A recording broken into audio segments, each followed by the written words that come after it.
Pay close attention. What you're about to see is Bible prophecy being fulfilled.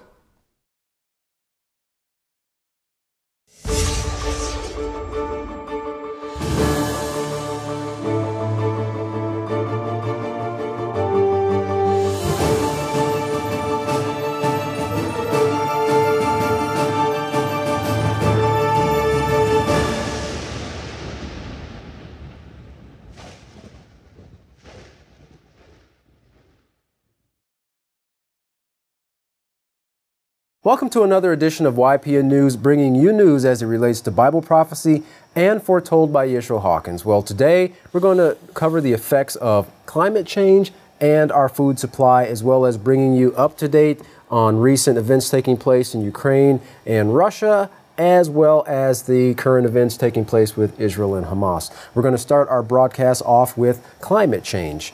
As you know, we've reported on how Israel-Hamas has foretold of the consequences that man's activities of rejecting and breaking the moral laws that govern healthy living would have on not only their own bodies, but the atmosphere. In fact, the entire world's ecosystem.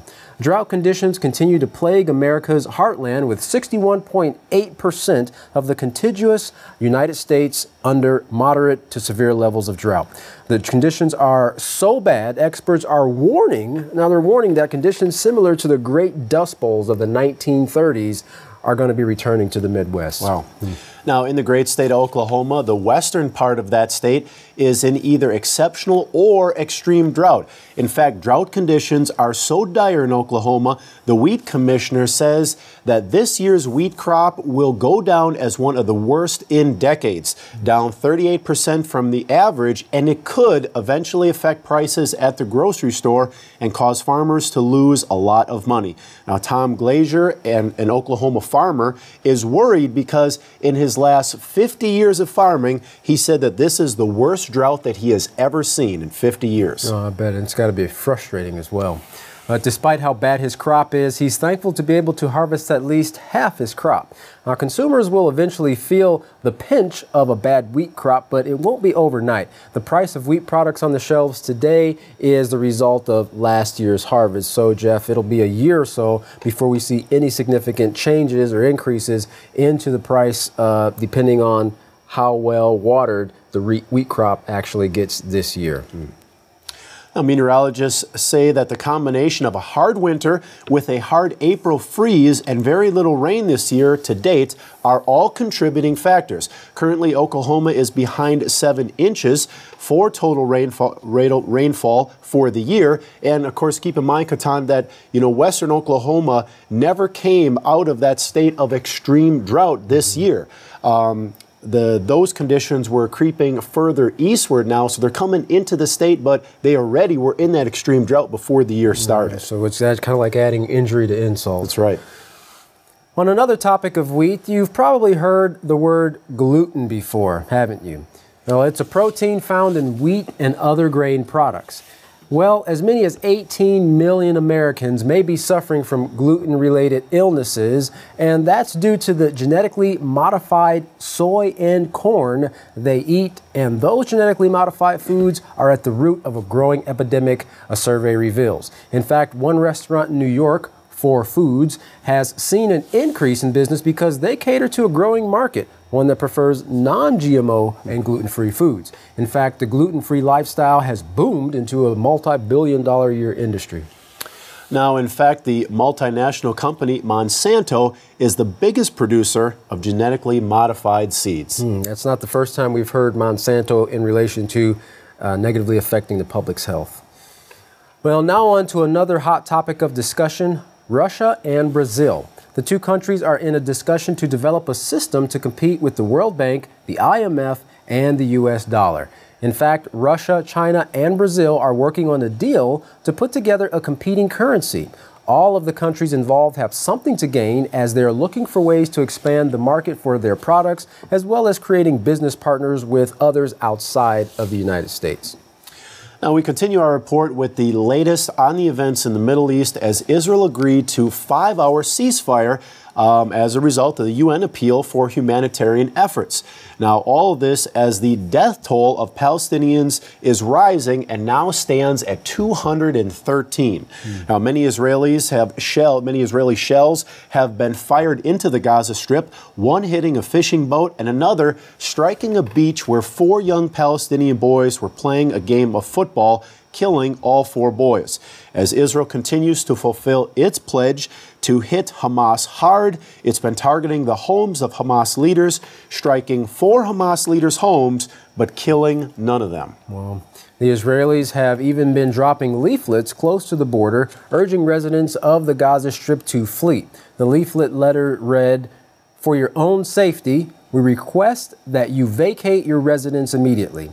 The Israeli Defense Force does not wish to harm you or your family. Those who disregard these instructions endanger their own lives and the lives of their families."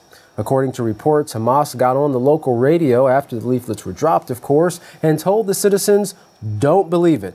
Don't move. It's propaganda. The Israelis simply want you to move out so they can move in."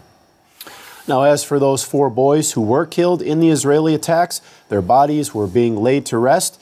The agitated imam said, "Our battle with the enemy will never end." Katana shows you how the emotions are so high and it keeps going back and forth and the emotions are building, and as a result, it's just more retaliation that we see taking place. And the people obviously have no hope. They have nowhere to turn. Wow. Well, now we turn our focus over to Larry McGee with an update on the state of affairs in Ukraine and Russia. Larry, we hear there's reports about Ukraine firing shells into Russia, and some talk about sanctions also being levied against Russia. Just how accurate are these reports? The reports are true, Katan, and at this point, one Russian citizen has been confirmed dead after missiles fired from the Ukraine on Sunday struck several homes in the Russian town of Dangus, which is situated on the Russian border. The Ukrainian government has denied any participation in the attack, but in a statement released by the Russian Ministry of Foreign Affairs, Russian officials say these facts are evidence of a dangerous escalation on Russia's borders with Ukraine that creates a higher level of danger for Russian citizens. It could bring about irreversible consequences, which Ukraine would be responsible for. According to the West, however, it is not the Ukraine, but Russia who needs to be called to account. And this week, the U.S. imposed its toughest sanctions thus far on the Russian bear for its alleged support of Ukrainian rebels. The penalties, which are aimed at Russia's banks, as well as its energy and defense companies, were announced by the U.S. Treasury Department in a move which the Obama administration hopes will communicate to Russia that it will pay a price for its actions. In a press meeting this week, the president said the sanctions were designed to have the maximum impact on Russia while limiting any spillover effect on American companies or its allies. The president also stated that the actions are being taken in close consultation with America's European allies who are meeting in Brussels to agree on their next steps. Meanwhile, the Pentagon reports that Russia has increased its forces on the Ukrainian border to 12,000 troops. Now, Larry, we're hearing some more reports that there was additional trouble over the Ukraine-Russian border, and we're hearing that a passenger plane was possibly shot down with a missile or a rocket. What do we know about this developing story? Well, at this point, Jeff, the U.S. military strongly suspects that it was a surface-to-air missile which was responsible for bringing down Malaysia Airlines Flight 17. Of course, this is the second tragedy for the airline this year after Flight 370 went missing over the Indian Ocean several months ago. Flight 17 was making its way from Amsterdam to Kuala Lumpur when it crashed in eastern Ukraine, where a battle is reported to be raging between Russian loyalists and Ukrainian government. No one is reported to have survived. So far, officials say it is not clear who fired the suspected missile or whether or not the passenger jet was being targeted deliberately. Those questions, analysts say, will be answered during the investigative phase, where many people hope American and/or British experts will play a strong part. All 298 people that were on board this flight, what do we know about the people? What do we know about the cargo of this flight? Well, one interesting detail, Katan, a tough blow on one hand and horrifying on the other, is that among the people who perished in the crash were as many as 108 AIDS researchers and scientists who were headed to an international AIDS conference in Melbourne. AIDS research and activist communities lament the scientist's death as a crushing blow, but even more horrifying is the fact that among the possessions of the scientists, which were blown apart and scattered in the air, was tens of vials of the AIDS virus. Wow, amazing. Well, what's to become of those vials of AIDS now? All right, they're going to be in the atmosphere. That's right. Well, in other news this week, Syrian President Bashar al-Assad was sworn in for a third term at the presidential palace in Damascus. Assad took the oath of office despite the fact that a 4-year-long civil war continues to rage in his country. Now, in an address to his supporters, he declared victory over those he called terrorists and also warned countries who had backed the rebels. President Bashar al-Assad said, "Soon we will see that the Arab, regional, and Western states that supported terrorism, will pay high price, and many people will understand late that the battle in which the Syrian people are fighting to defend its country is a battle to defend many other people that will be facing the same terrorism sooner or later." And as a final note, the U.S. and other countries have dismissed Assad's re-election as a sham. Now, a quick ISIS update. Iraq government forces had to pull back from an attempt to retake the city of Tikrit, which had been captured by ISIS fighters last month. Heavy resistance from Sunni insurgents forced the government to pull back as they hoped to regain control over Tikrit, which was once a stronghold of former Saddam Hussein loyalists. Israel and Hamas continued the bloodshed this week with no signs of ending this conflict that started July 8, 2014. The Israeli operation, dubbed Protective Edge, is taking a heavy toll inside Gaza, with at least, as reported, 213 Palestinians being killed and more than 1,100 wounded. The stated objective is to halt Palestinian rocket attacks on Israel, but the United Nations says the majority of those killed in Gaza have been, sadly to say, civilians. Now, as the Israeli attacks continue, medical sources say dozens of Palestinians, including children, have died from suffocation due to inhaling poisonous gas. The Palestinian Health Ministry spokesman said a strange white toxic gas is being launched by the Israeli army during its ground invasion into Gaza. Now, doctors have urged Palestinians to protect themselves against the toxic gas by sealing their safe rooms. So they're saying, don't let this gas come in. It's poisonous. I think that'd be scary being in a situation like that. Israel says it uses a variety of techniques to warn civilians of planned attacks, including dropping leaflets, as we mentioned earlier, and also sending recorded telephone messages to civilian homes. One such message states, "For your safety, you have to evacuate your house as soon as possible and go to the center of the city before 8 o'clock in the morning on Wednesday." Now, when the airstrikes do finally take place, a final warning known as roof knocking is conducted, in which a smaller, less powerful missile hits the roof of the intended target. Now, it hits that first, and then several minutes later, the main strike occurs, followed by possible a second strike, eventually demolishing the building. So the first, what they call the roof knock, is to actually give the people, they're saying, time to evacuate, and then minutes later, they destroy the building. Well, what occurs when people are sleeping at nighttime? How much time do they really have? Wow, sad case. The Israeli Defense Forces recently released footage said to show an airstrike being aborted to spare civilian lives. A voice is heard on the video saying, "We have identified a civilian on the roof in less than 20 meters. Copy that. Let's move to the next target." So now all of this sounds great, but as the Palestinian death toll rises, some say these warnings don't always come.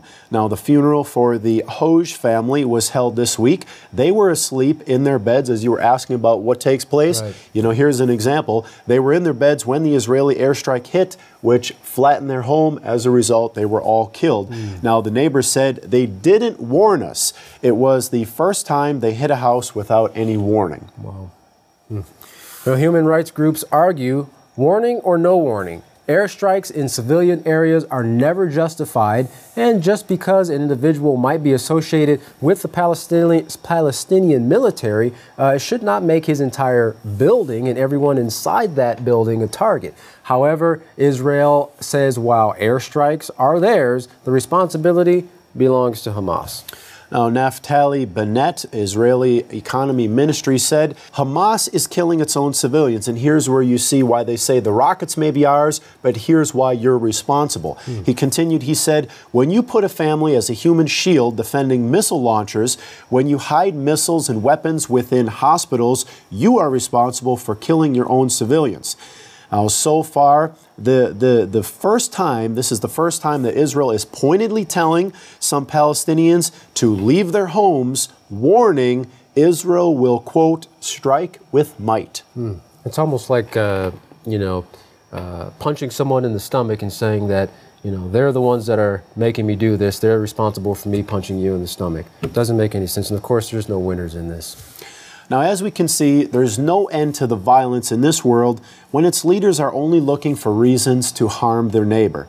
Now, Yisrael Hawkins is teaching the opposite of this, how to love your neighbor. Now, if you want to learn how to find peace and safety in your life and the lives of your loved ones and how to have peace with your neighbor, then contact the House of Yahweh for your free monthly newsletter and Prophetic Word magazine. Here's how. To contact the House of Yahweh, you can write them at the House of Yahweh, P.O. Box 2498, Abilene, Texas 79604. You can call them at 1-800-613-9494 or visit them on the web at any of their websites, www.yahweh.com, www.yisraelhawkins.com, or www.yahwehsbranch.com. You can also email them at info@yahweh.com, and for any calls outside the United States, please dial the number on your screen. Now, don't go anywhere. Up next is another exciting and informative message from Yisrael Hawkins. From all of us here at YPN News, I'm Jeffrey Heimerman. And I'm Katan Alexander. Thanks for watching.